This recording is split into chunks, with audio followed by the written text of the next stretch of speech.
കഴിഞ്ഞ വീഡിയോയിൽ ഞാൻ പറഞ്ഞിട്ടുണ്ടായിരുന്നു ഇനി പെയിൻറ്റിങ്ങിൻ്റെ വീഡിയോസും കാര്യങ്ങളൊക്കെ ഇനി വരുന്നതായിരിക്കുന്നത്. അപ്പോൾ അങ്ങനെ ഇന്ന് നമ്മൾ ചെയ്യുന്നത് ഒരു പെയിൻറ്റിംഗ് ആണ്. ഞാൻ വരയ്ക്കേണ്ട സമയത്ത് ഒന്ന് പെൻസിൽ വെച്ച് ആദ്യം തന്നെ വരച്ചിട്ടുണ്ടായിരുന്നു. എന്നതിൻ്റെ ശേഷമാണ് ഞാൻ പെയിൻറ്റ് അടിച്ചെടുക്കണം കേട്ടോ. പെൻസിൽ കൊണ്ട് വരയ്ക്കുമ്പോൾ ഒന്ന് കട്ടി കുറച്ചിട്ട് വേണം വരയ്ക്കാൻ വേണ്ടിയിട്ട്. ഇനി ഈ ഒരു വീഡിയോയിൽ ചില ഭാഗങ്ങളൊക്കെ ഒന്ന് കട്ടായി പോയിട്ടുണ്ട്. അത് ഏതാണെന്ന് വെച്ചാൽ നമ്മൾ ലീഫും കല്ലൊക്കെ വരയ്ക്കണം അവിടെ കേട്ടോ കട്ടായി പോയത്.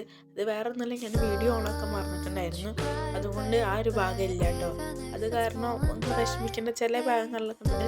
അപ്പോൾ നിങ്ങൾക്ക് കണ്ടാൽ എന്തായാലും മനസ്സിലാവുണ്ടായിരിക്കും എന്താണെന്നുള്ളത്. ഞാൻ ഡീറ്റെയിൽ ആയിട്ട് പറഞ്ഞുതരാം. ഈ ഒരു ഗ്രീൻ കളറാണ് ഞാൻ അവിടെ കൊടുത്തിട്ടുണ്ടായിരുന്നത് ആദ്യം നമ്മുടെ ലീഫിൽ കേട്ടോ. ഇനി ഗ്രീൻ അടിച്ചതിന് ശേഷം നമ്മൾ വീണ്ടും ഒരു യെല്ലോ കളർ വെച്ചിട്ട് അടിക്കണം കേട്ടോ, എന്നാലേ നമ്മൾ ലീഫിൻ്റെ കറക്റ്റ് ആയിട്ടുള്ള കളർ കിട്ടുള്ളൂ. അപ്പോൾ അങ്ങനെ ഞാൻ ചെയ്തിട്ടുണ്ട്. അപ്പോൾ ഇത്ര മാത്രം ഞാനൊരു ലീഫിൽ ചെയ്തിട്ടുള്ളൂ കേട്ടോ.